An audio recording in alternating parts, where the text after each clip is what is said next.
হ্যাঁ আপনার মারছে? হ্যাঁ, এই লোকটা যেভাবে মারছে এভাবে ঘুষাইছে আমাদের।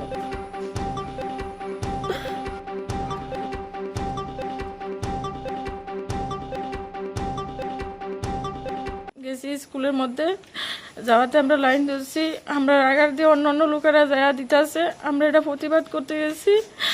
প্রতিবাদ করাতে ওই লোকটা মানে আবুল হোসেন নাম, হ্যাঁ আমার গায়ে যেভাবে পারছে এভাবে ঘুষাইছে, মানে গাড়ে মারে কানে গালে মাথাতে, যে এরকমভাবে পারছে এরকমভাবে 2-3 বার করে আমার ঘুষাইছে, কিন্তু কোনো লোকে হেরা ধরছে না। হ্যাঁ অনেক লোক আসলো, সবাই আসলো, কেউ তার ধরতে পারছে না। হ্যাঁ আমার ঘুষাইব, আমার কাছে অক্ষণে মারি দিয়ে লেবো, আমার মারিয়ে লেবো, আমার কাঁদাই লেবো, এরকম কইয়া ঘুষাই আমার এই দাবনা দুপুরে কিচ্ছু রাখছে না, সারা শরীরের মধ্যে থেকে ঘুষাইছে। হ্যাঁ কি করে এখন? হ্যাঁ আগে 2 নম্বরই ব্যবসা করতো, তো এখন কি করে আমি সঠিক জানি না, 2 নম্বরই ব্যবসা করে।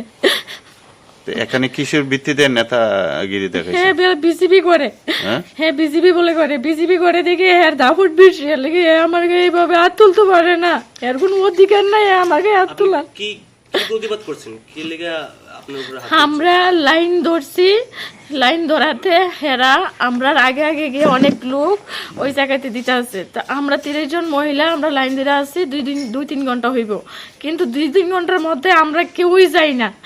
আর হেরা কি করে পেছন দিক থেকে দাঁড়িয়ে যায় ভ্যাকসিন দিয়ে বাড়িয়ে বাড়িয়ে আইয়ে পড়তেছে, তার বাদে আমি পেছন দিক থেকে ঢোকার বাদে আমাকে এক আশা বলতেছে যে হেরে দিও না। তখন আমি কইলাম যে ম্যাডাম এই জায়গাতে সবাই আসতেছে দিতে আছে, তাইলে আমারে দিতেন না কেন? তাহলে আমরা যে এতক্ষণ ধরে মানে লাইনের মধ্যে দাঁড়িয়ে আছি 2-3 ঘন্টা হইব, তাহলে আমরা না দিয়া অন্য লোকের কি করে দিতে আছে? ওই কথাটা বলার বাদে আমি ভিতর থেকে বাড়িয়ে আইছি, আসার বাদে হ্যাঁ আমার সাথে এরকমভাবে খারাপ ব্যবহার করছে। এরপরে আমার ঘুষি কিল তারপরে দিচ্ছে। এটা কোন অঙ্গনের কেন্দ্র? জায়গার নাম কি?